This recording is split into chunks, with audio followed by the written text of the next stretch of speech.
शिव की आराधना किसको कहते हैं? कोई कहता है कि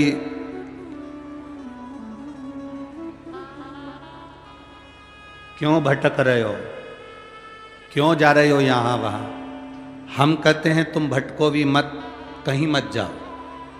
तुम्हारे घर के नजदीक में जो शंकर का शिवालय हो, तुम्हारे घर के नजदीक में जो शंकर का मंदिर हो, शिव मंदिर हो, शिवालय हो, उस शिवालय में जाकर एक लोटा जल प्रतिदिन चढ़ाना प्रारंभ करो।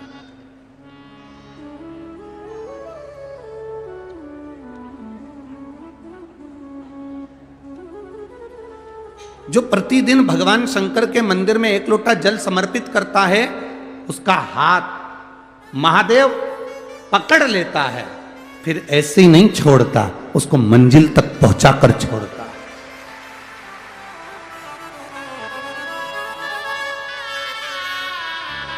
वो ऐसे ही नहीं छूट सकता।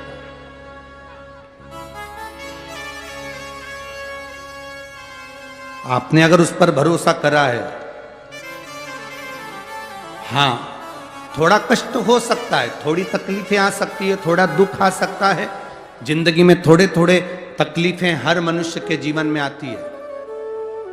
कोई संत, कोई साधु, कोई गुरु, कोई ब्राह्मण, कोई बहुत बहुत बड़ा महाराज भी अगर तुमको कह दे कि उसकी जिंदगी में दुख नहीं है, तो समझ लेना कि झूठ बोल रहा।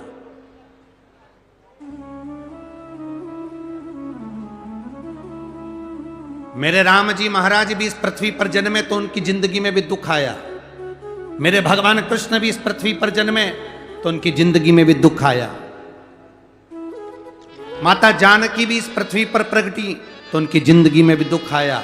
राधा रानी भी इस पृथ्वी पर प्रगटी तो उनकी जिंदगी में भी दुख आया। संसार में अगर जन्म लिया है, मृत्यु लोक में अगर तुम पैदा हुए हो, पृथ्वी पर अगर तुम आए हो, तो तुम्हारी जिंदगी में दुख ये नहीं कि नहीं आएगा। हमारे पूर्व के कर्म के अनुसार हमारी जिंदगी में दुख, हमारी जिंदगी में तकलीफें आती है, पर वो दुख मिटेगा कैसे?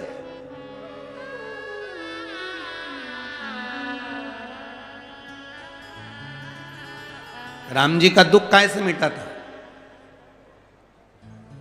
राम पथ गमन में जहां जहां चलकर देखो, चलो आपके पास में है पंचवटी, आपके पास में नासिक लगा हुआ है, पंचवटी लगी हुई। ये कथा 19 तारीख को पूर्ण हो जाएगी। 21 तारीख को नासिक में माता गोदावरी के तट पर पंचवटी में 5 दिवसीय कार्तिक महीने में कथा लोगों को श्रवण करने के लिए भक्तों को मिल जाएगी। आपके नजदीक में लगी है पंचवटी, चलो जाओ। जितने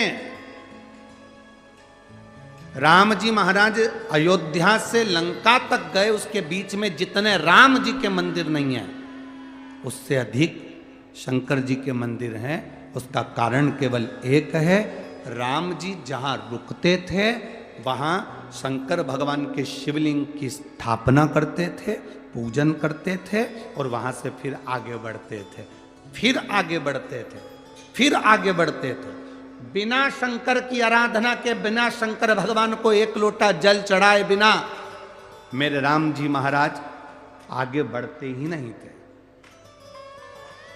भगवान कृष्ण के जीवन का चरित्र उठाकर देखो, मेरे ठाकुर जी का नियम था, एक लोटा जल चढ़ाए बिना कृष्ण आगे बढ़ते नहीं थे। श्री दशरथ जी महाराज के जीवन चरित्र को उठाकर देखिए, सूर्य नारायण भगवान को जल और शंकर भगवान को जल चढ़ाए बिना दशरथ जी महाराज आगे बढ़ते नहीं थे। श्री जनक जी महाराज के चरित्र को उठाकर देखिए, एक लोटा जल चढ़ाए बिना जनक जी महाराज अपनी सभा में नहीं जाते थे।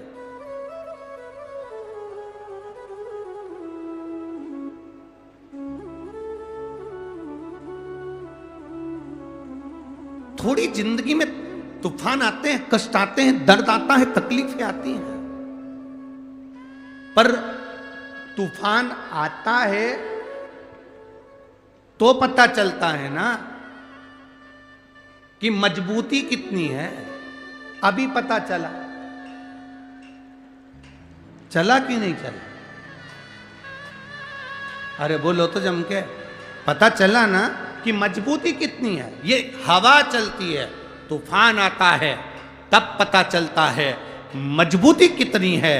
उसी तरह दूसरे धर्म के लोग तुम्हें डिगाने के लिए आगे बढ़ते हैं, पर तुम्हारे भीतर का सनातन धर्म दिखा देता है कि मजबूती कितनी।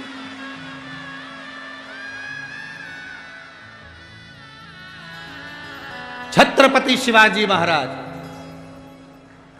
जिनकी माता ने कहा कि बेटा सामने किला है और वो किला मुझे चाहिए। शिवाजी कहते हैं माँ क्या बात करती हो, ये किला वहाँ कितना कितना सैनिकों का बल भरा पड़ा हुआ है और मेरे पास में कुछ भी नहीं है, मेरे पास कुछ भी नहीं।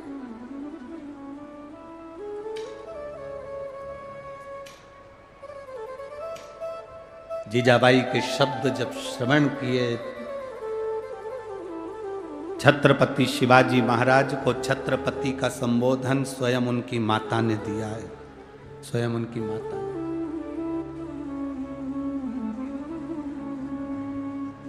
कह दिया जीजाबाई, सामने जो किला है वो मेरा है, तुझे मालूम है? हाँ मां, मैंने सुना है, ये किला अपना है, फिर कब्जा दूसरे का है। छत्रपति शिवाजी ने कहा बहुत भारी सेना है उसके पास में, बहुत बल है उसके पास में, सेना प्रबल है उसके पास में, मेरे पास इतनी सेना नहीं है। मां ने कह दिया शिवाजी तेरे बस की बात नहीं है, मैं खुद जाऊंगी और किला लेकर आऊंगी। स्वयं शिवाजी ने सुना कि मां स्वयं किला लेने के लिए जा रही है, स्वयं किला। मां